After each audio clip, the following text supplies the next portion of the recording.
Iran America के बीच दूसरे दौरे की बातचीत 17 फरवरी को हो सकती है। दूसरे राउंड की मीटिंग अगर नाकाम हुई तो समझ लीजिए कि इस बार इजराइल मौके का पूरा फायदा उठाने की कोशिश करेगा। ट्रंप ने वैसे भी इजराइल और खाड़ी देशों को बचाने की तैयारियां कर ली है। अमेरिका का दूसरा करियर बेटल ग्रुप ईरान को रोकने के लिए पहुंचने वाला है।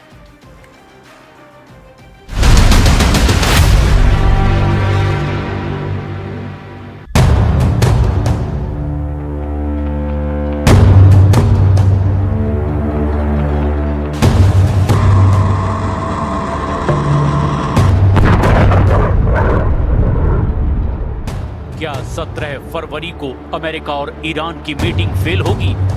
क्या 18 फरवरी को शुरू होगा ईरान और अमेरिका का युद्ध?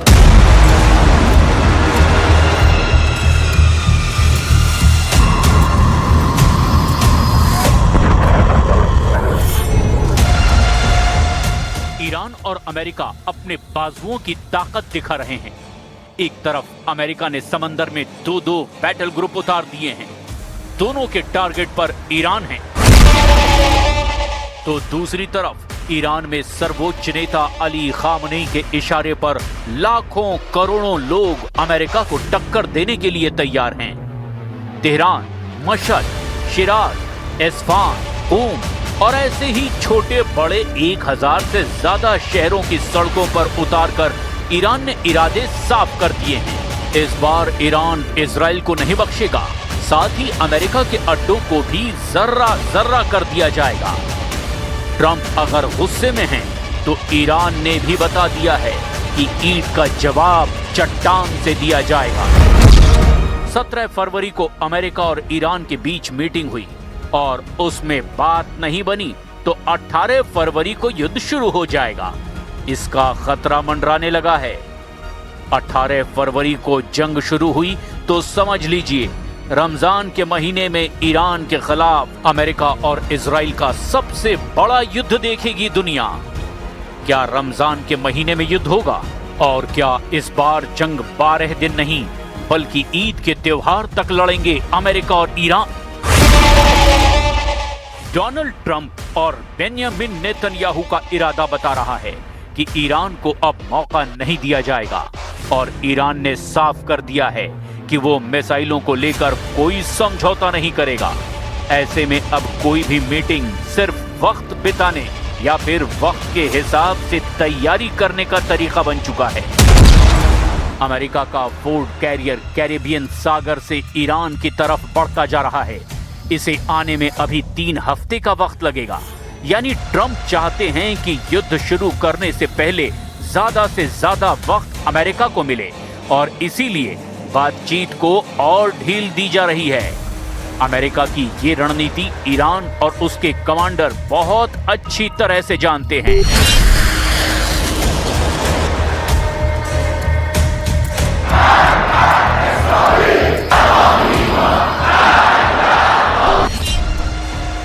इसीलिए ईरान के सर्वोच्च नेता अली खामनेई कह चुके हैं कि इस बार जंग हुई तो क्षेत्रीय युद्ध होगा।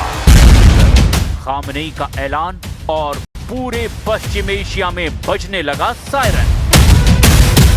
यूएई के चकाचौंध वाले शहर दुबई में सायरन, कतर की राजधानी दोहा में सायरन, पश्चिम एशिया में अमेरिका के सबसे बड़े बेस अल उदैद पर बजा सायरन।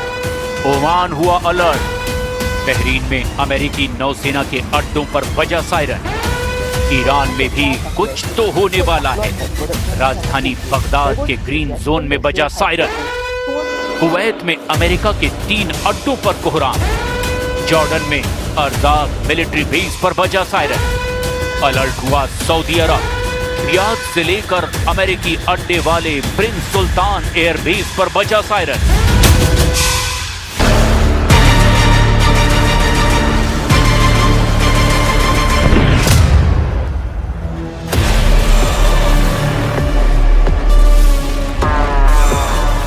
ईरान पर हमले की तैयारी कर रहे अमेरिकी बेड़े के लिए यही बुरी खबर है, क्योंकि ट्रंप जिस युद्ध को 2 मोर्चों की लड़ाई बनाना चाहते हैं, ईरान ने एक झटके में उसे मल्टी फ्रंट वॉर बना दिया है। ईरान का एजेंडा बिल्कुल साफ है, युद्ध हुआ तो अमेरिका की नौसेना पर वार नहीं करेंगे। पूरे खाड़ी में अमेरिका के अड्डों पर मिसाइल हमले किए जाएंगे।